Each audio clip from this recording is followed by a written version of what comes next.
Hey there, my name is Aydian Dowling. My pronouns are he, him, his. I'm a transgender activist, founder, and entrepreneur. I grew up on Long Island, New York, and I grew up my parents got divorced when I was 3 years old.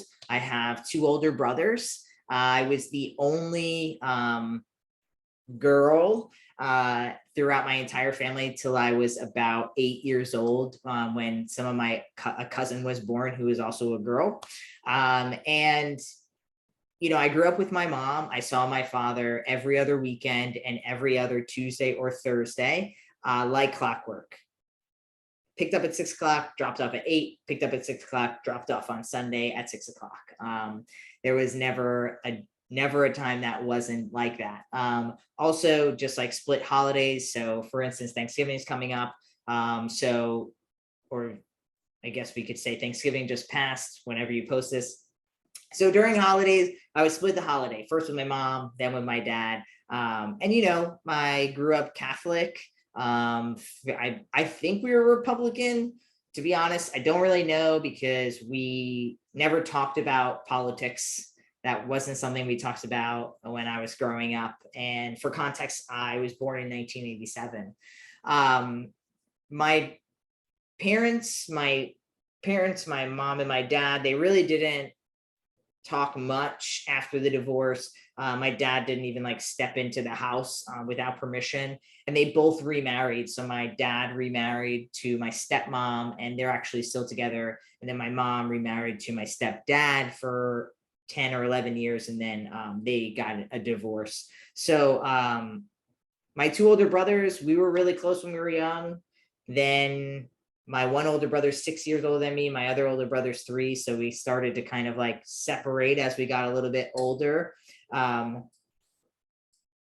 wasn't cool anymore. I was a girl and I was 6 years younger. So there's a big difference. I'm 10, my oldest brother's 16. But we got along and played a lot. And then when they got older, we didn't. And then when I hit high school age, we hung out a little bit. We'd have Halloween parties with all of our friends together, hang out every now and then. But, I wouldn't say we were close, but I would still we were still a family unit, but yeah, I wouldn't say we were super close as opposed to now, just very different. Gender roles that were modeled for me were, my mom always told me that you don't need a man. That's what she always told me. My mom worked 2 jobs, sometimes 3 jobs, mowed the lawn, raked the leaves, fixed all of the things in the house. My mom, chopped the wood for the fire stove that heated the house. She did everything. So she was she taught me that even as a girl, you can do all the things, no questions asked. Things that need to get done, you can do them. And my dad, I wasn't very close with my dad. I saw him, at the scheduled times. We never really made much effort to get really close. But I was in sports and stuff. He would show up to sports games and stuff. So that was always great. He wasn't not supportive or not there. We just didn't have a very close relationship. My friendships when I was young, I really had very close, I had 2 best friends. One best friend was when I was first born, all because our moms were best friends. So she was my best friend until I was in 5th grade. And then in 5th grade, I moved to a new best friend. And that's really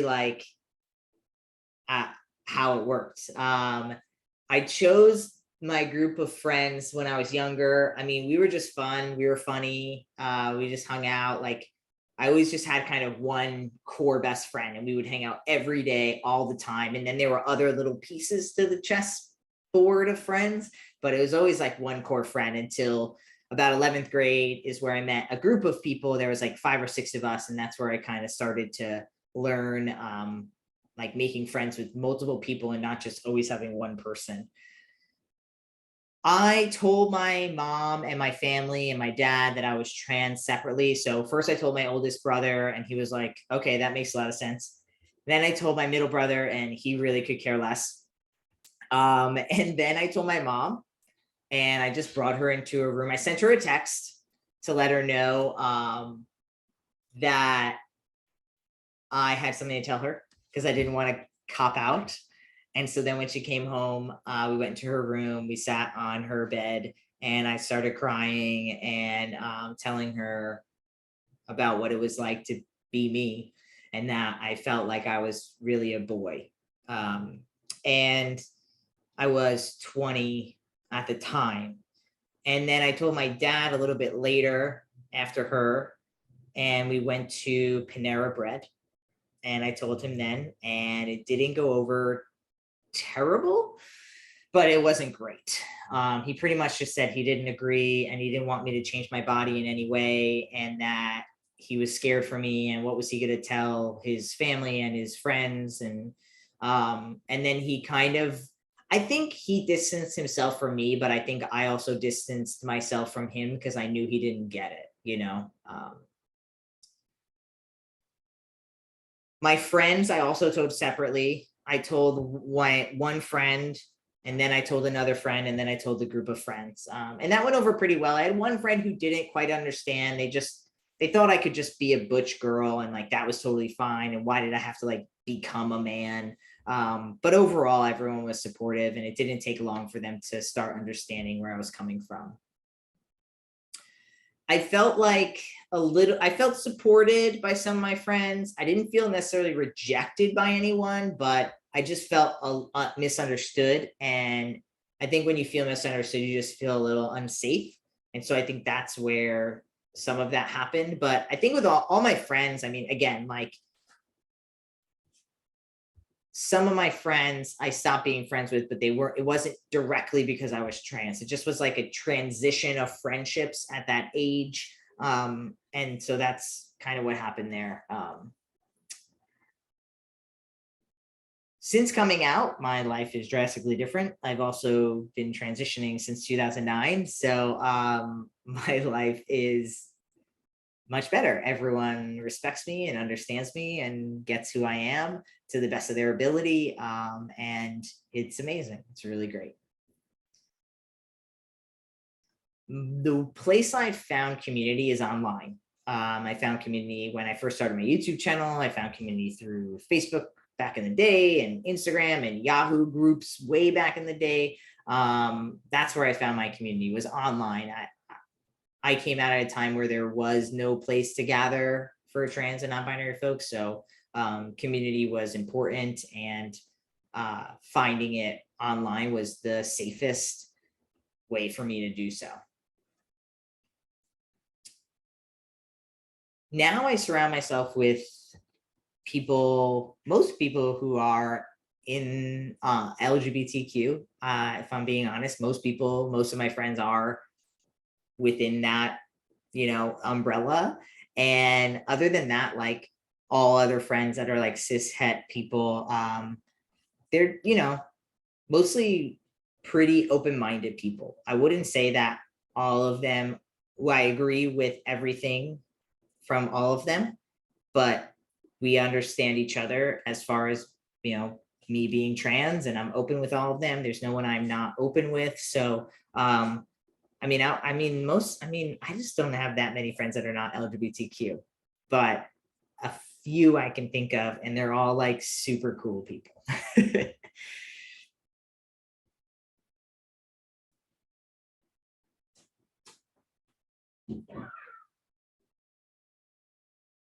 So I think for me, like when it comes to discovering who I was always different. I was called a tomboy when I was growing up, and I always loved sports and wearing I never liked dresses or anything like that. So it was always clear to me that I was different based on what I saw around me and all the other girls and my friends that were girls. And I started exploring first with clothing. I went to a Catholic school, so I did wear a uniform, but I started exploring with clothing in middle school. When we were able to go get new clothes, I would always go to like Hot Topic and stuff and buy like very gothy stuff, because goth wear is kind of androgynous in its own right, like pants and shirts and stuff like that, and lots of like dark makeup to kind of like cover up. And then I just started exploring more and more. I remember specifically like getting my first pair of boxers. That was a big deal. And first I bought like the girls like boxer briefs, like the very small, like they're called like boy cut or something like that. And I remember always wearing those and then just continuing to explore with clothing. And I also explored with hair too. Like I would dye my hair and cut my hair and do all types of things to my hair to see how I would feel. And I don't think I really viewed it so much as gender. I think I saw it more as just my expression because I felt pretty comfortable as a butch lesbian.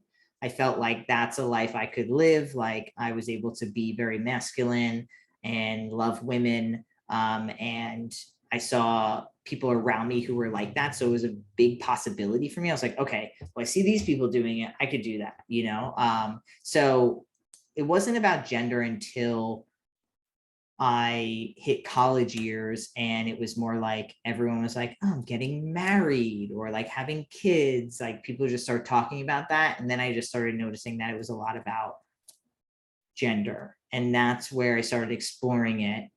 And that's when I started noticing that like I wasn't ever fully who I wanted to be. And so I think that's why I really truly like decided to transition, because somewhere deep inside, I just knew that I was never going to be truly happy. That once I did discover that it was my gender that was incorrect, that I'm never going to be able to be my full self. I'm never going to be truly who I am until I can look in the mirror and see someone, which I feel like I do now, that looks like me.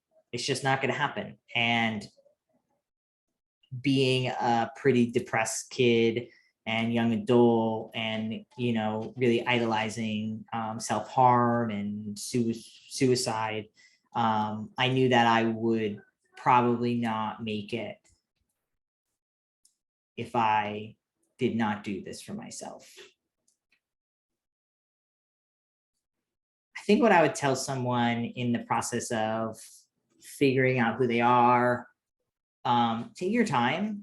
I took my time. It took many years to really discover who I was. I mean, I really started exploring at 13 and just exploring with clothing and music. And I mean, even when I was younger, I would explore, like when we would play like house, I would explore by being like the dad or the mom or the son, you know? So I think like allowing that exploration to last, you don't have to decide what you are right now. You can try on hats, take them off. And I think that's where I think people need to do more. And I think people don't explore because exploration is really uncomfortable for other people.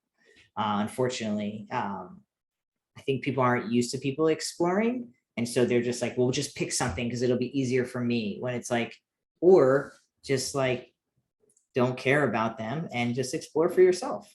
That's what you should really be doing, is exploring. And then once you find the right fit, you'll know it. And then you can start making more changes as you see fit, you know? And if you're coming out, get a support group, find a support system. I came out to my friend first before my parents because I knew I would need a support system. So that's what I would definitely recommend.